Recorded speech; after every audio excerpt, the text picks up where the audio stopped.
C'était il y a déjà plus de 3 ans, mars 2022. Les élus guyanais votaient à l'unanimité pour doter la Guyane d'un nouveau statut en allant vers plus d'autonomie. Une volonté politique répétée lors des 2 derniers congrès, 2023 puis 2024. Or, depuis l'an dernier, suite à la visite d'Emmanuel Macron sur le territoire ainsi qu'au chamboulement causé par la dissolution de l'Assemblée nationale, les discussions avec le gouvernement étaient au point mort. Ce n'est donc pas pour rien si la semaine dernière, le ministre Manuel Valls a lui-même parlé d'une reprise du dialogue entre Cayenne et Paris. 2 réunions auront lieu au début du mois de juillet, dont une avec le président de la République. Alors impossible évidemment de prédire l'avenir, d'autant qu'aucun calendrier précis n'a pour l'instant été communiqué. Mais à quoi donc sommes-nous en train d'assister? Pour en parler, Mylène Mathieu est avec nous ce matin. Bonjour. Bonjour Monsieur Zamit, bonjour aux auditeurs. Et merci beaucoup d'avoir accepté notre invitation, Mylène Mathieu. Je le rappelle évidemment, vous êtes membre du Front pour l'évolution statutaire. Déjà dans les grandes lignes, comment est-ce que vous avez regardé, comment est-ce que vous avez accueilli, on va dire, les déclarations la semaine dernière de Manuel Valls? Est-ce qu'il y a de la prudence, on va dire, ou quand même de la satisfaction de voir que le processus pourrait, on parle au conditionnel, enfin reprendre? Un peu des deux, on va dire, parce que bon, nous sommes quand même satisfaits que les choses repartent, en tout cas continuent pour notre part. Vous l'aviez dit, ce sont des choses qui avaient déjà été entamées. Et c'est ce qui nous reste justement comme sentiment, c'est que bon là aujourd'hui nous propose 2 réunions, des choses que nous avions déjà faites. Ouais. Je rappelle, d'ailleurs c'est moi qui étais lors de la dernière délégation présente, la délégation qui avait rencontré à l'époque en 2022, octobre 2022, le 20 ou le 19 si je me souviens bien, Monsieur Darmanin, à l'époque qui était donc ministre de l'Outre-mer, mais en fait de l'intérieur et des Outre-mer. Voilà. Ouais. Et donc, il nous recevait Place Beauvau. Est-ce que ça va être du bis repetita? Voilà. C'est dommage parce que ça fait 3 ans. Et c'est vrai, vous avez évoqué des événements qui ont ralenti, pour le moins qu'on puisse dire, toute l'actualité de la politique en France et notamment le processus de négociation pour justement aller plus loin. Racontez-nous d'ailleurs, ça se passe comment concrètement ce genre de réunion? Parce que nous évidemment on n'y assiste pas, il n'y a pas de caméra qui filme les discussions.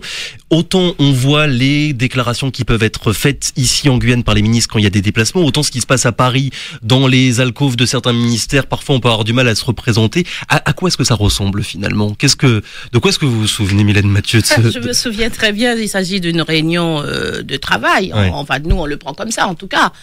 Une table ovale, et de part et d'autre la délégation guyanaise, menée à l'époque par le président Serville, le président de l'association des maires, le représentant aussi, les parlementaires et les représentants de la société civile. En face, vous aviez Monsieur Darmanin, Monsieur Carenco à l'époque ministre des Outre-mer et leur staff. Et on commence à discuter. Voilà. On essaye de définir, l'important était de partir sur un document qui engage le gouvernement quand même. On essaye d'arracher une méthodologie et surtout un calendrier. Ouais. Aujourd'hui, nous en sommes là encore. Voilà. Oui, parce que là, pour l'instant, il n'y a rien qui engage le gouvernement. On a reçu Manuel Valls à ce même micro la semaine dernière. On l'a tous constaté. Hein, ces déclarations n'ont jamais rien, on va dire, de définitif. Je le cite de mémoire. Hein, il faut donner plus de marge de manœuvre aux élus. La Guyane, c'est pas l'Hexagone. Il faut repenser les relations entre la France et les Outre-mer. Pas de tabou sur l'évolution statutaire. Démétropoliser, en effet, aussi les relations entre Paris et ses Outre-mer. Ces Outre-mer, d'ailleurs, il faudrait s'arrêter sur ce mot-là. Mais encore une fois, il n'y a rien de définitif. Il n'y a pas eu de grande déclaration de Manuel Valls disant oui à l'autonomie. Maintenant, discutons en fait de la manière de faire, Mylène Mathieu. En fait, on a déjà eu des oui à l'autonomie, mais que des choses verbales. Ouais. Que des choses verbales, que des grandes déclarations d'intention. J'aime bien rappeler que le général de Gaulle lui-même, en 64, lors de sa dernière visite en Guyane, disait qu'il était tout à fait normal pour un territoire comme la Guyane d'avoir un statut particulier. Jusqu'à aujourd'hui, bon, à part quelques évolutions, ce qu'on nous a vendu comme évolution, notamment en 2010, le fait d'avoir fait une évolution pour le coup institutionnelle, celle-là, où les 2 assemblées majeures du territoire n'en font qu'une aujourd'hui. Oui. À part de cela, on n'a pas encore évolué. Bon, alors par contre, normalement, mercredi, là, vous avez mercredi 25, une réunion de la commission spéciale qui est censée être la délégation qui partira rencontrer ces messieurs dames du gouvernement, en tout cas des gouvernants de la Guyane, et on ne sait pas très bien encore qui, quoi, voilà. Et moi, je me dis, en tout cas, on fera remonter, nous le ferons, quelques pistes pour que nous puissions pas revenir avec un sentiment d'insatisfaction, parce que partir pour voir qui, Monsieur Valls, il était là. Il nous a pas donné d'engagement puisque, voilà. Il propose de voir Monsieur Macron. Mais Monsieur Macron, il était là en mars dernier. Ouais. On sait ce qu'il en pense, en vérité. Si tout ça n'est pas vraiment induit dans une volonté politique de part et d'autre, alors nous, on a fait déjà montre de ce que nous voulons, ce que nous souhaitons faire. Nous avons un document d'orientation sur l'évolution statutaire qui est terminé, qui a été transmis à maintes reprises à ces différentes étapes à ces messieurs dames du gouvernement. Aujourd'hui, on a besoin d'actes, en fait. On a besoin d'actes. Oui, parce qu'on a toujours l'impression qu'il y a des réunions qui vont annoncer d'autres réunions et au final, le dossier n'avance jamais. Et vous savez, nous commençons à comprendre comment le gouvernement fonctionne. Les gouvernements en France fonctionnent. Dès qu'il y a une question qui dérange, on vous fait faire des réunions, avec différents noms, je sais pas, des assemblées, des réunions, des états généraux, on fait un tas de choses, hein. Et puis ça débouche sur des livres blancs, sur des choses, machin. Et puis dans les actes, rien. Moi, nous en tout cas, le Front, on a le Front et l'association Guyane Autonomie, qui est issue du Front et qui en est l'instance vraiment juridique. Il était question aussi de partir à un moment donné rencontrer les différents groupes de l'Assemblée nationale. Pour commencer à leur dire, voilà, écoutez, la Guyane est dans cette optique. On vient vous expliquer pourquoi s'il le faut, pour qu'on puisse échanger, une histoire de préparer, vous comprenez, les membres de l'Assemblée nationale et du Parlement d'une façon générale. Donc ça, c'était un objectif qui était fixé antécédemment. Ce serait bien qu'on y revienne pour que ce déplacement ait vraiment un sens et porte plus de fruits. Oui, je me permets de vous couper pour que tout le monde suive bien finalement ce dont vous êtes en train de parler. Aller rencontrer les parlementaires français parce que si le processus aboutit et qu'il y a une réforme constitutionnelle, il devra avoir le Parlement. Voilà, le Parlement français devra se prononcer. Absolument. Donc il y a un travail de conviction aussi à faire auprès des députés, des sénateurs de l'Hexagone et de tous les territoires français. Absolument, voilà. Et dans cette optique, alors on voit, c'est le 3e ou le 4e, on a au moins le 4e ministre d'Outre-mer que l'on voit depuis à peu près 3 ans. Monsieur Macron l'a déjà rencontré, que ce soit lui qui vienne ou qu'il convoque nos élus dans des dîners républicains, on voit ce que ça a donné. Et donc, moi, j'aimerais bien qu'on puisse, enfin, nous, on voudrait bien, nous, la société civile, quand même, qu'on puisse rencontrer quelqu'un qui est quand même, qui connaît un petit peu la Guyane, un peu. Aujourd'hui, nous avons un Premier ministre, Monsieur Bayrou. Monsieur Bayrou, tiens, ça dit quelque chose. Ça dit quelque chose à la Guyane. Et je suppose que la Guyane lui dira quelque chose. Ce serait bien qu'on puisse notamment rencontrer Monsieur Bayrou, qui puisse aussi... La difficulté qu'on a eue aussi dans ce processus-là d'échange entre le gouvernement et nous, c'est qu'il y ait une personne, qui soit en charge justement de travailler avec les élus de Guyane, avec la délégation, une personne qui soit en charge de ce dossier et qui pourrait permettre que justement autour d'un calendrier et d'objectifs à moyen terme et à court terme aussi, parce que n'oublions pas qu'il y a un wagon à prendre, puisque pour la Corse et la Nouvelle-Calédonie, des choses sont annoncées en termes de changement de changement au niveau de la Constitution. Il s'agit de prendre ce train-là. Donc, Manuel Valls l'a pourtant dit que le dossier guyanais ne serait pas englobé, on va dire, dans l'éventuelle réforme constitutionnelle qu'il pourrait y avoir pour la Corse et la Kanaky. Alors que c'est ce que nous souhaitons principalement. Donc vous voyez qu'il y a du travail à faire. Il y a des personnes encore à rencontrer, des personnes qui pourraient de façon notoire et notable faire évoluer les choses. Et je pense que le ministre Bayrou aujourd'hui serait cette personne. Ce serait intéressant que la délégation qui va voyager puisse rencontrer François Bayrou et qu'il puisse, dans son gouvernement, ou nommer une personne en tout cas en charge du dossier guyanais. Oui, l'idée c'est vraiment de parler aux représentants au pluriel de la France, pas uniquement à Emmanuel Macron et Emmanuel Valls, que le sujet il arrive un petit peu sur toutes les tables, on va dire. Ce dont nous avons besoin, c'est un engagement net, clair de l'État sur cette question. Alors, s'il veut dire non, qu'il dise non. Mais qu'il dise non clairement et qu'il arrête de nous faire tourner, excusez-moi l'expression, en bourrique, qu'il arrête de nous faire tourner en bourrique, qu'on puisse avoir un engagement, qu'on puisse avoir un calendrier et une méthodologie. Et en plus, lorsqu'on sait que c'est difficile parce que on a beau être face au même gouvernement, ça change beaucoup. Il y a eu un moment donné la tournée des chaises et on a vu, comme je vous disais tout à l'heure, plusieurs ministres défiler. Il serait peut-être bien, une fois qu'on arrive si on arrive, on espère, à avoir cet engagement de l'État, j'entends bien de l'État, c'est-à-dire gouvernement et présidence, eh bien qu'on puisse avoir une publication au journal officiel de la République française.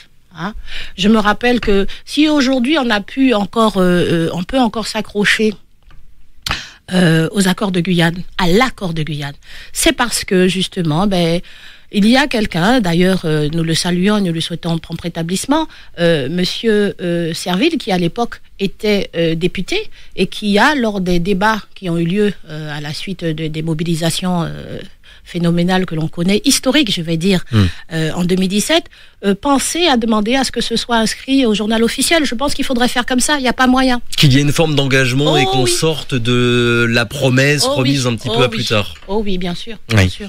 Ce qu'il faut quand même rappeler pour les personnes qui suivent peut-être de plus ou moins loin ce dossier-là, Mylène Mathieu, c'est que depuis un an, c'était quand même encéphalogramme plat. Il y avait quasiment rien eu. On avait presque l'impression que le sujet, il existait même plus, en tout cas au niveau des négociations avec le gouvernement. Et pour cause. Cet encéphalogramme et cet électrocardiogramme aussi était plein suite au passage de monsieur Emmanuel Macron, qui nous a dit quoi ? Mais est-ce que vous avez pleinement utilisé l'article 73 de la Constitution ? Je ne veux même pas dire ça parce que tellement ça me choque encore. Donc c'était ça. On le disait tout à l'heure, la principale annonce à retenir quand même du déplacement de Manuel Valls, c'est donc l'organisation de ces 2 réunions à Paris dans quelques jours, une au ministère des Outre-mer, une autre à l'Élysée avec Emmanuel Macron. Le Front sera présent, je suppose, qui représentera le... Ce sera normalement Madame Blouze-Danzenac. Oui, avec des demandes précises, un calendrier, des engagements. Et puis une personne qui soit en charge, une personne dédiée. Alors que ce soit par exemple carrément Monsieur Valls, pourquoi pas. Je crois que lui, il est déjà engagé sur un des dossiers, là, soit la Corse, soit la Nouvelle-Calédonie. Mais c'est pour ça que nous avons besoin, je pense, de rencontrer le Premier ministre également. Sans compter que vous savez, dans le processus normal, naturel, en fait, juridique, selon les dispositions du code de la collectivité territoriale, une fois que le Congrès s'est prononcé, une fois que l'Assemblée territoriale s'est prononcée, normalement tout ce contenu-là est envoyé directement au Premier ministre. Le Premier ministre qui ensuite prend les dispositions en fonction. Et je me rappelle quand même qu'en 2020, avant le renouvellement des élus, avant la nouvelle collectivité avec l'équipe Serville, et à l'époque j'étais justement conseillère territoriale, et nous en étions arrivés là. Il nous restait quelques points à agencer encore, à finaliser. Il y avait 5 points à se finaliser dans le projet, mais quand même nous étions près du but. Et à l'époque, Monsieur l'ancien président de la CTG, Rodolphe Alexandre, avait d'ores et déjà envoyer les travaux qui étaient au niveau où ils étaient à l'époque, en stipulant qu'il restait quelques points à finaliser, et voilà. Donc je ne pense pas qu'on puisse se faire l'économie de rencontrer à minima Monsieur Bayrou. Et d'avoir un interlocuteur précis, une personne mandatée par le gouvernement pour dire voilà, ce sera avec cette personne que vous discuterez, que vous négocierez. Absolument, voilà, exactement. Pour que tout le monde se représente bien les choses, Mylène Mathieu, là, les négociations qui vont s'ouvrir, enfin qui vont reprendre, reprendre, ça va être technique et juridique sur la manière de faire pour aboutir à l'autonomie, ou bien ce sera finalement d'un côté la délégation guyanaise qui dira voilà ce qu'on veut, et de l'autre le gouvernement, je caricature, hein, mais qui essaiera d'en lâcher le moins possible, comme dans n'importe quelle négociation finalement. C'est ça les négociations. Bon, maintenant, je pense qu'il faudra surtout rester politique, et j'appelle nos élus à le faire. Il faut rester politique, il ne faut pas s'enfermer que dans le juridique ou dans le droit, parce qu'en fait, lorsque nous disons que la Guyane doit avoir son article, parce que c'est ça notre demande, dans la Constitution, c'est quelque chose à créer, c'est quelque chose à écrire. Et c'est quelque chose à écrire et à créer en fonction de nos desiderata aujourd'hui qui prennent pleinement une forme politique. Lorsque l'on dit que nous souhaitons avoir des lois pays, c'est-à-dire des lois que nous créons nous-mêmes ici en Guyane et qui correspondront,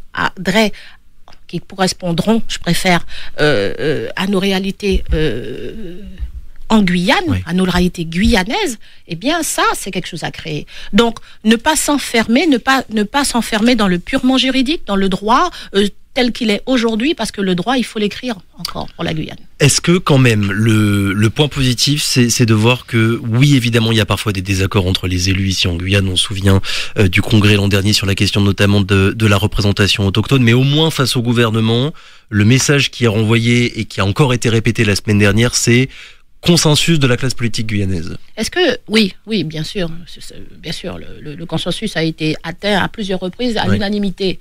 Mais j'aime à répéter que dans la Constitution, nous sommes dans une république démocratique et c'est la majorité qui compte. Donc on n'a pas non plus à nous imposer qu'il y ait un consensus, parce que ça c'est quelque chose qui nous a fait défaut. En 2003 ou 2002, je me rappelle plus, au sortir des États généraux 98-99, où parce que nous n'avions pas une classe politique, disons, unanime, eh bien, la Guyane n'a pas pu, les Guyanais n'ont pas pu être interrogés sur la question de l'évolution statutaire, comme l'ont été la Martinique et la Guadeloupe. Et le prétexte, ça a été quoi? De dire qu'il n'y avait pas unanimité. Est-ce que ça existe, ça, dans la Constitution aujourd'hui? Est-ce qu'aujourd'hui, on a le droit de nous demander ça? Non, nous sommes dans un état de droit démocratique et c'est la majorité qui compte. Mais en plus, on a quand même fait le job, de pouvoir réunir tout le monde autour de cette question. Donc, ce n'est plus d'actualité de nous demander ça, je crois. Maintenant, il faut avancer. Il faut avancer. Le consensus, ça ne veut pas dire évidemment aucun désaccord, aucun débat. Ça fait partie de n'importe quelle organisation, n'importe quel endroit dans le monde. Non, mais consensus, d'avoir des points de désaccord parfois. Non, mais justement, on est arrivé avec l'ensemble des élus, que ce soit ceux qui étaient là avant 2021 et ceux d'aujourd'hui. Donc c'est vrai que c'est une volonté générale. Et donc il faut passer au stade supérieur. Je crois que les Guyanais ont bien compris que nous avons manqué quelque chose d'historique en 2010. Parce que si en 2010 déjà les choses avaient été correctement présentées et travaillées, eh bien aujourd'hui nous serions peut-être encore dans une autre phase, parce que d'autres territoires qui ont déjà eu ces évolutions statutaires, ils n'en sont pas restés à leur première évolution.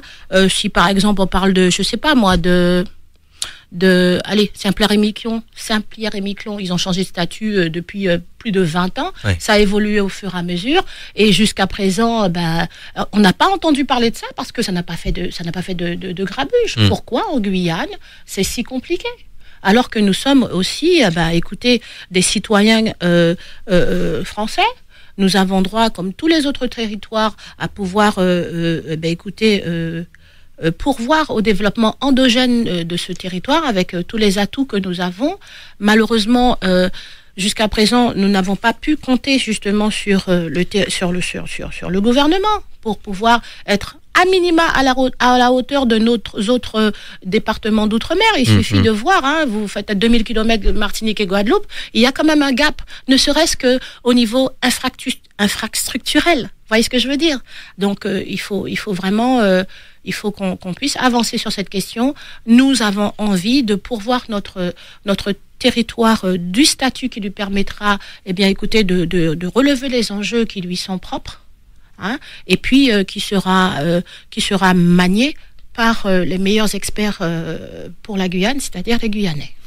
Mylène Mathieu, vous au front, on va dire, c'est quoi le regard que vous avez sur l'activité des parlementaires, sénateurs, députés, parce qu'on l'a dit tout à l'heure, on parle du gouvernement, mais s'il doit y avoir une réforme de la Constitution, il faudra convaincre le Parlement français. Comment est-ce que vous regardez ça, le travail des parlementaires guyanais, mais aussi le positionnement de la CTG sur ce dossier? Alors, le travail des parlementaires, en particulier nos députés, ils sont à la tâche, ils sont à la tâche, et on a pu voir, vous voyez sur les réseaux des extraits de ce qui s'est passé samedi dernier, où vous avez des députés, notamment M. Jean-Victor Cachetor, à la tâche. Pour les deux autres, alors les députés, il n'y a pas de souci pour ça. Pour les sénateurs, on a toujours su, en tout cas lorsqu'ils ont eu à s'exprimer, qu'ils étaient pour l'évolution statutaire. Donc voilà. En ce qui concerne la CTG, bon, vous savez aujourd'hui la difficulté, en tout cas les événements qui s'y produisent. Aujourd'hui, nous avons Monsieur Gabriel Serville qui est empêché. Nous avons enfin, moi, je considère, je pense que tout le monde considère que Monsieur Ferreira, Monsieur Jean-Paul Ferreira, est le président par intérim. À l'époque, lorsqu'il était maire, il s'était exprimé clairement, toujours clairement, pour l'évolution statutaire. Donc, je pense que nous pouvons continuer à faire confiance à ces personnalités, à ces personnes dépositaires du mandat que nous leur avons confié, pour mener à bien tout ce qu'il faudra dans l'intérêt majeur de la Guyane. Je vous pose ces questions-là, pas pour donner des bons et des mauvais points, évidemment, Mylène Mathieu, mais on sait bien que sur un sujet aussi important, il y a le projet politique qui compte, bien sûr. Et puis après, il y a l'incarnation, les personnes qui vont défendre ce projet. Bien entendu. Et on sait très bien qu'en fonction de la personnalité de telle ou telle personne, voilà, le dossier pourra plus ou moins avancer finalement. Eh bien, je vous disais que peut-être que c'est un alignement des planètes, parce que aujourd'hui, avec Valls, qui a eu un discours, on va dire ouvert. Bon, après qu'on a dit ça, on a vu déjà des gens. On peut y mettre beaucoup de choses. Ok, il y a aujourd'hui comme Premier ministre Monsieur Bayrou. Nous avons nos deux députés à la tâche, Monsieur Riemann et Monsieur Castor. Nous avons aujourd'hui Monsieur Ferreira, qui est président de la CTG. Nous avons aussi le reste de l'Assemblée, bien entendu, qui reste mobilisé, je vais dire comme ça, et on peut l'espérer qu'ils n'économiseront pas leurs efforts pour que, en fait, ce statut puisse enfin sortir de ses fondations et exister. En tout cas, pour résumer, principale demande du Front en vue de ces réunions qui seront organisées à Paris, un calendrier précis, une personne précise et une méthode précise aussi. Pour avec ne un pas engagement. Un engagement écrit. Et un engagement précis. Un engagement écrit, et je vous dis même peut-être publié dans le journal officiel. Concrètement, Mylène Mathieu, pour les personnes qui vous écoutent et voilà, qui ne suivent peut-être pas toutes les réunions, toutes les évolutions du projet, parce que c'est quand même technique et assez difficile. Absolument. Est-ce que le projet, là, ça y est, il est complet, ou il y a encore des points qui doivent être réglés ici en Guyane? Le projet est complet. Voilà. Le projet est complet. Nous avons été, alors ce que je veux annoncer aussi, c'est que nous avons été tenus informés, les membres du COPIL, c'est-à-dire le comité de pilotage, avec l'ensemble des forces vives et représentations de la société guyanaise, que le plan de communication va bientôt sortir. Oui, la CTG devrait le présenter demain normalement. C'est ça, il y a une conférence de presse. Nous avons hâte de connaître son contenu. En tout cas, nous serons toujours à la tâche pour pouvoir expliquer aux gens ce dont il s'agit, parce que ce qu'il faut que les Guyanais comprennent, c'est vrai que c'est un peu technique. Et jusqu'à présent, c'est vrai qu'il y a ce défaut de communication pour expliquer en quoi ce statut va changer leur quotidien. Oui. Je tiens à leur rappeler quand même que voilà, les premiers qui sont là, la force publique qui est là pour pouvoir répondre à leurs besoins fondamentaux, ne serait-ce que, je sais pas moi, construire des écoles, ne serait-ce que, je sais pas, la question, il y a aussi par exemple la question de la vie chère, tiens, le coût de la vie sur le carburant. Toutes ces choses-là qui sont finalement du quotidien de Guyanais, c'est ce statut-là qui va pouvoir le régler en partie. Je dis pas que c'est la panacée, oui, qu'on fait croire que voilà, avec ça va tout, ça va tout, mais on va sensiblement, c'est-à-dire de façon tangible, changer effectivement le quotidien des Guyanais, ne serait-ce que sur la question, par exemple, du désenclavement du territoire. On va pouvoir décider, on va mettre les fonds qu'il faut, et puis il y a une chose. Quand on dit exploiter nos richesses, hein, c'est pour rendre plus riche notre collectivité. Vous savez que nous sommes l'un des territoires qui a un budget annuel pour fonctionner toute une année. Après, on a réussi enfin un petit peu à toucher les 800 millions d'euros, quoi. Ouais. C'est quand même hallucinant. Nous sommes l'un des territoires les plus pauvres à ce niveau-là. Il s'agit justement avec ce nouveau statut de pouvoir sensiblement augmenter les recettes, nos recettes pour pouvoir répondre aux besoins des Guyanais. Dans toutes les missions, par exemple de la CTG, la collectivité territoriale, alors les missions de la CTG territoriale qui sont à la fois sociales puisqu'elle a récupéré tout ce qui est justement du social du Conseil général, nos gangans, et la santé aussi dans la prévention, toutes ces thématiques et puis toutes les thématiques propres justement à l'ancienne région qui sont le développement économique et l'aménagement du territoire. Et puis prendre plus de choses s'il le faut, parce que il faut répondre aux besoins des Guyanais. Et oui, l'autonomie, c'est pas uniquement un mot symbolique, ça correspond très concrètement à des choses du quotidien. Et je crois que enfin avec ce plan de communication qui arrive, eh bien ce sera l'occasion plus que jamais de faire saisir à nos compatriotes que voilà, l'autonomie, c'est la voie du développement, le développement économique, mais le développement humain. C'est pas assez le cas encore aujourd'hui, Mylène Mathieu. On sait très bien que justement cette prise de conscience, on va dire, de la population, c'est quand même très important, d'autant plus qu'il y aura un référendum, il y aura une consultation populaire pour savoir si oui ou non la Guyane a envie de cette autonomie-là. Est-ce que la population a suffisamment conscience finalement de ce qui pourrait se passer? Je pense que le fait le gap qu'il y a entre ce qui s'est passé en 2010 et aujourd'hui, ça fait 15 ans. Ouais. Je ne sais pas quand est-ce qu'ils seront consultés, mais j'espère suffisamment tôt pour pouvoir s'y mettre le plus rapidement possible. Et quand je dis tôt, il ne faut pas que ce soit trop tôt non plus, parce qu'il faut prendre le temps de continuer à leur expliquer les tenants, les aboutissants et les bienfaits que vont apporter ce changement de statut.